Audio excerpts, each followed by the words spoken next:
নমস্কার। কবিগুরু রবীন্দ্রনাথ ঠাকুরের হারিয়ে যাওয়া। ছোট্ট আমার মেয়ে সঙ্গিনীদের ডাক শুনতে পেয়ে সিঁড়ি দিয়ে নিচের তলায় যাচ্ছিল সে নেমে।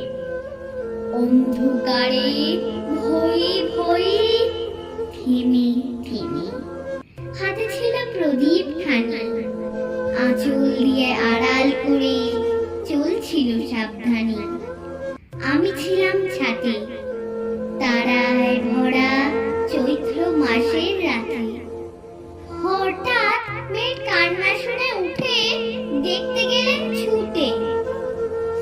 সিঁড়ির মধ্যে যেতে যেতে প্রদীপটা তার নিভে গেছে বাতাসেতে।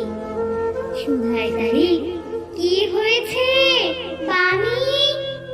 সে কেঁদে কয় নিচে থেকে, হারিয়ে গেছি আমি। তারায় ভরা চৈত্র মাসের রাতে ফিরে গিয়ে ছাতে মনে হলো আকাশ পানিছে আমার বামির মতোই যেন। অমনিকে এক মেয়ে নীলাম্বরের আঁচল খানি ঘিরে দীপশিখাটি বাঁচিয়ে একা চলছে ধীরে ধীরে।